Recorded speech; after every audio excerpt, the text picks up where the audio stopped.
حضرت امام حسن بصری جو کہ تابعین کے سردار ہیں اور حضرت عبداللہ بن عباس رضی اللہ تعالیٰ عنہ کے شاگرد ہیں، چونکہ صحابہ کے لحاظ سے آج سے کئی سال پہلے اس مقام پر میں وہ احادیث پڑھ چکا ہوں کہ کس انداز میں صحابہ رضی اللہ تعالیٰ عنہ محافل میلاد کا انعقاد کرتے تھے۔ تو یہ میں تابعین کے لحاظ سے بتا رہا ہوں کہ حضرت حسن بصری کا یہ قول ہے، اور میری جو سند ہے علوم دینیہ پڑھانے کی، وہ سند جو بغداد شریف سے مجھے شیخ عبدالکریم محمد المدرس البغدادی رحمۃ اللہ علیہ سے ملی، اس سند میں سب سے آخر میں جا کر مولا علی رضی اللہ تعالیٰ عنہ سے پہلے حضرت حسن بصری کا نام آتا ہے، اور پھر ان کے ذریعے حضرت مولا علی رضی اللہ تعالیٰ عنہ تک وہ سند اور پھر آگے رسول اکرم صلی اللہ علیہ وسلم تک پہنچتی ہے۔ تو حضرت حسن بصری حاشیہ اعانۃ الطالبین کے اندر اس کو خصوصی طور پر جلد نمبر 3 میں صفحہ نمبر 415 پر بیان کیا گیا ہے، وَدِدْتُ لَوْ كَانَ لِي مِثْلُ أُحْدٍ ذَهَبًا، کہ مجھے یہ پسند ہے کہ اگر میرے پاس احد پہاڑ جتنا سونا ہو، لَأَنفَقْتُهُ عَلَى قِرَاءَةِ مَوْلِدِ الرَّسُولِ صلی اللہ علیہ وسلم، تو وہ پہاڑ جتنا سونا بھی میں رسول اکرم صلی اللہ علیہ وسلم کی محفل میلاد پر خرچ کر ڈالوں۔ یعنی لوگوں کا خیال ہے شاید اعلی حضرت فاضل بریلوی رحمت اللہ علیہ نے بریلی شریف سے یہ کام شروع کیا، آپ نے یقیناً اس کی تشہیر فرمائی، لیکن یہ کام تو صحابہ سے شروع ہوا۔ اب تابعین میں حضرت حسن بصری رضی اللہ تعالی عنہ اپنی اس محبت کا اظہار کر رہے ہیں۔ وَدِدْتُ، مودت گہری محبت کو کہا جاتا ہے۔ وَدِدْتُ لَوْ كَانَ لِي مِثْلُ جَبَلِ أُحْدٍ ذَهَبًا لَأَنفَقْتُهُ عَلَى قِرَاءَةِ مَوْلِدِ الرَّسُولِ صلی اللہ علیہ وسلم، کہ نبی اکرم صلی اللہ علیہ وسلم کے میلاد شریف کی قراءت پر، کہ جس میں ذکر ہو سرکار کی جلوہ گری کا، اس محفل کے اہتمام پر میں اگر احد پہاڑ جتنا بھی میرے پاس سونا ہو تو سارے کا سارا اس عمل کے لیے میں خرچ کر ڈالوں۔ ایسے ہی حضرت معروف کرخی قدس سر العزیز کا فرمان، بغداد شریف میں 2 محلے ہیں، یعنی دجلہ کے ایک طرف جانب روصافہ ہے اور دوسری طرف جانب کرخ ہے، اور کرخ والی جانب میں حضرت معروف کرخی رحمت اللہ علیہ کا مزار شریف ہے، اور یہ معروف کرخی جو ہے یہ بھی اولین اولیاء کرام میں سے ہیں، اور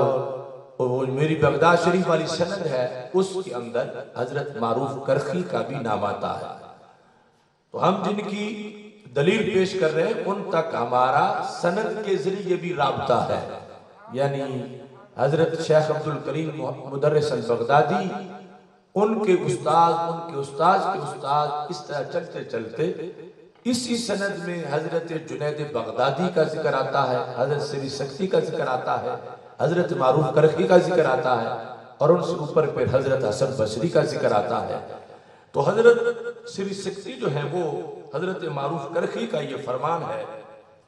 من حیّا لآجال قراءۃ مولد الرسول صلی اللہ علیہ وسلم طعاما،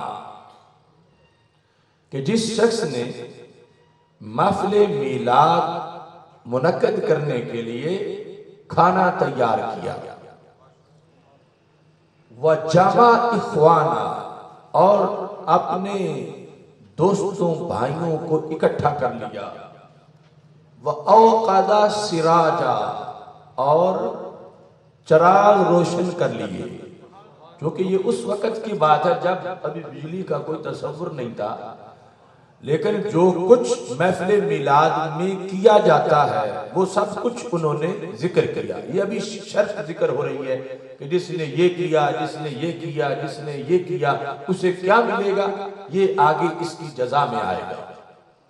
من حیا لآجل قرات مولد الرسول صلی اللہ علیہ وسلم طعاما، کہ جس نے لنگر پکایا، وجامع اخوانا،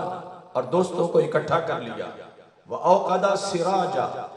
اور چراغاں کر لیا، ولبس جدیدا، اور نئے کپڑے پہن لیے، وتعطرا، اور اس نے خوشبو لگائی، وتجملا، اور اس نے زینت اختیار کی۔ یہ سب کچھ کیوں کیا؟ آگے اس کا مفعول لہو ذکر ہے،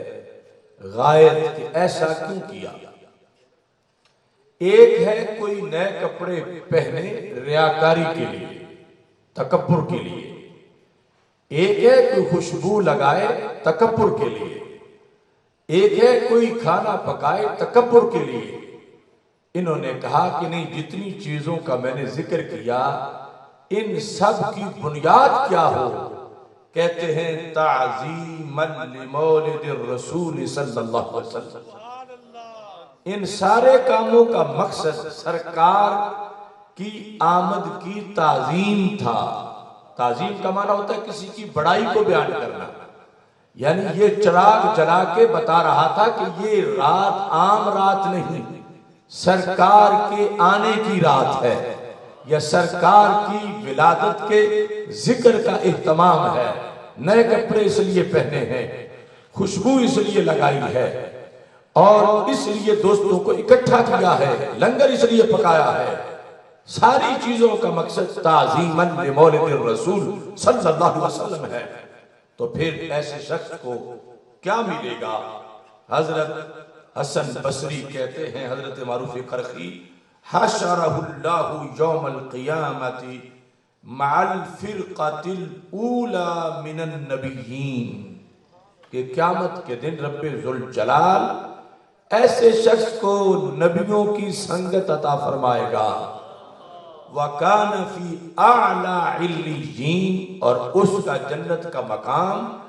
نارمل سا مقام نہیں ہوگا، حالانکہ نارمل جنت بھی بڑی قیمتی ہے۔ موضع صوت من الجنہ خیر من الدنیا وما فیہا، ایک چھڑی کوڑا جتنا ہوتا ہے وہ جہاں جنت میں رکھیں، اتنی جنت کی قیمت بھی پوری دنیا سے زیادہ ہے۔ تو رب ذوالجلال ایسے لوگوں کو انبیاء کرام علیہ السلام کا قرب عطا فرمائے گا کہ جب وہ چاہیں گے انبیاء کرام علیہ السلام کا دیدار کر سکیں گے۔ اب یہ جس درجے میں ہم بیان کر رہے ہیں اس کو پیش نظر رکھنا چاہیے، یعنی یہ فرمان رسول علیہ السلام نہیں، فرمان صحابہ نہیں، لیکن جن کا فرمان ہے اس عہد کا کوئی دوسرا اس قد کا بندہ منکرین میلاد ڈھونڈ کے لے آئے کہ جو اس زمانے میں ہمارے مسلک کے خلاف کوئی عقیدہ رکھتا ہو اور محفل میلاد کو بدعت کہتا ہو اور محفل میلاد کا انکار کرتا ہو، یا کوئی ان کے حصے کا کوئی بزرگ ہو، یعنی جس زمانے میں حضرت معروف کرخی رحمت اللہ علیہ محفل میلاد کے اس اہتمام کی فضیلت بیان کر رہے تھے، ابھی اس ٹولے کا نام و نشان بھی نہیں تھا جو آج میلاد کا انکار کر رہے ہیں، ان کے بڑوں کا بھی نشان نہیں تھا۔ تو اس زمانے میں حضرت معروف کرخی رحمہ اللہ تعالی، حضرت حسن بصری رحمہ اللہ تعالی، رسول اکرم نور مجسم شفیع معظم صلی اللہ علیہ وسلم کے نام کی اس محفل کا عنوان قائم کیے ہوئے تھے۔ آج ان لوگوں کی دھاندلی تو یہ ہے کہ شاید صدی، ڈیڑھ صدی، 2 صدی، 4 صدی سے پہلے اس نام کا کوئی جلسہ ہی نہیں ہوتا تھا، جبکہ ہم حضرت معروف کرخی سے ثابت کر رہے ہیں، حضرت حسن بصری جو تابعی ہیں ان سے ثابت کر رہے ہیں